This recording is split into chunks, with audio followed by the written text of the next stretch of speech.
What is going on, Eye Warriors? It's your boy Edward V, and today we're going to talk about the truth about having a flat belly and abs. This is one of the things in fitness that gets so misconstrued, and there's so much pseudoscience out there in terms of this specific thing, I guess, because people want to know about that specific body part more than any other body part in terms of reducing body fat. We're gonna go ahead and break down the truth of this. There are some things that'll make you happy and some things that'll probably make you sad, but regardless, it's based on the actual scientific research that we have on abs and belly fat. So let's go ahead and break it down in this video.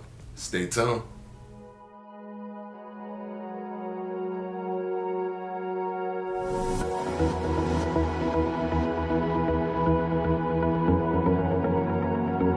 Alright guys, quickly before we start, this video is brought to you by yours truly, Fledge Fitness and the Fledge Fitness Jump Rope. If you haven't gotten yours yet, what are you waiting for? With the ergonomic design, aluminum handle, and swivel design, you can't go wrong with the Fledge Fitness Jump Rope. You can click on the link down in the description box below, and of course, as always guys, forever, thank you so much for your support. Now, let's go ahead and jump right into the video. Okay, so there are a few things that you need to know when it comes to belly fat. First of all, why are people so obsessed with just reducing belly fat?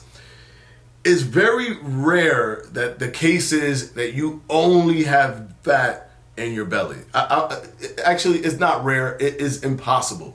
Body fat is distributed all around your body, but people just want to focus on the belly fat. So let's say you do lose the fat in your belly, but you didn't lose the fat around your face, and you didn't lose the fat around your arms, and you didn't lose the fat around your legs or hips or back. You just lost it around your belly. Are you going to have the physical look that you're going for? You don't got the belly fat, but you still got the fat that's around the belly, everywhere else. When it comes to subcutaneous fat, guys, subcutaneous fat being the fat that's right under the epidermis, which is right under the skin, that fat cannot be targeted. You cannot target belly fat, you cannot target back fat, you cannot target leg fat, you cannot target arm fat. You can't. The studies are just not there for targeted body fat removal. Now, that isn't to say that you can't reduce your stomach and target the reduction in your stomach. You can. But doing sit-ups and crunches and all of that, they're going to provide a more defined ab, but your abs are not sitting on top of your belly fat, on top of your subcutaneous fat. Your abs are sitting below the subcutaneous fat. So right under the epidermis, and then after that, you get to the abdominal wall, and that's where your abs are located. So it doesn't matter if you do crunches until you're blue in the face, your abs are not going to push through your belly fat. What's gonna happen is you're gonna make them grow. They're gonna have good definition. They might actually push your stomach out a little bit more, and you're gonna have belly fat still in front of it. This is the case scenario if you were to work out your belly, if you were to do resistance training to work out your core and your belly and your abs without removing the body fat by being at a caloric deficit. Something else that pushes your belly out is visceral fat. And the good and bad thing about visceral fat is that visceral fat is located around the organs, but the organs are all located around that belly region. So as they fill around the organs, they actually push out your belly more in multiple different directions. So you actually can reduce and target belly reduction, but it isn't subcutaneous fat that you're reducing, it's the visceral fat. And the way you could reduce visceral fat, studies have shown that there's certain things that you do that target more visceral fat. For example, intermittent fasting targets visceral fat, or even creates white adipose browning, where it turns white fat into brown fat, but visceral is part of the brown fat, and that decreases at an accelerated rate when you're doing intermittent fasting. Also, if you're doing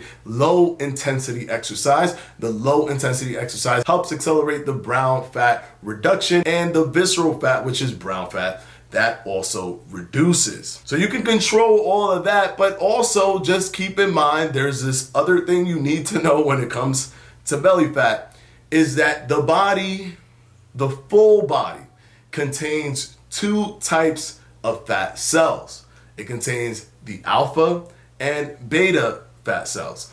Now, these fat cells are called adipocytes, and they house the triglycerides, the fatty acids inside of them. And when the adipocyte stores fat for the first time, it doesn't go away, it doesn't appear for the first time. All it does is expand to house that fatty acid. And the reason you have so much fat, it's not because it's one big glob connected tissue. It's actually a bunch of little adipocytes, fat cells that have expanded so much so that you can visually feel it, touch it, and see it. So when you lose weight, the adipocytes don't go away. The cell is still there, the fat cell, but it releases and breaks up the triglycerides, sends it through the bloodstream for energy, and then shrinks. So even someone who has super abs and you can see it perfectly from like 2 blocks away and they're super shredded, they have all their fat cells. It's just that the majority of them are shrunken, waiting for fat to be stored. And as I mentioned, there's an alpha and beta cell. Alpha fat cell is more prominent to shrinking and releasing its triglycerides and fatty acids for energy. And those tend to be around the face, around the neck, around the arms, around your feet. That's why you normally see those parts of your body be the first to go. So your face will start to shrink a little bit. Your arms will start to shrink a little bit before your belly starts to shrink in a noticeable way, because your belly contains more beta cells than it does alpha cells. And beta cells are very stubborn, and basically it's a defense mechanism for your body, and it tries its best to hold on to your fatty acids. So it really tries to be the last case scenario for you for the energy that your body's asking for. It doesn't come off unless it really has to come off. So you have to be at a consistent caloric deficit, and that is why you normally see the belly fat, and for women also the hips. That normally takes a longer time to reduce than anything else because of the ratio of how many beta cells are there to alpha cells. And that's it. That's what you need to know about the truth in terms of belly fat and in terms of having a flat belly, in terms of abs. No, working out your abs does not remove body fats. It doesn't break the body fat. It doesn't sweat out the body fat. Yes, you can reduce belly fats, but from the internal visceral, not from the external subcutaneous, which is right under the skin. And no, it's not just you. Your belly tends to be the last thing to go when losing weight. Hopefully this video has helped you guys. And of course, as always, I want to thank my patrons for my Patreon. I'm going to go ahead and put their names right up here.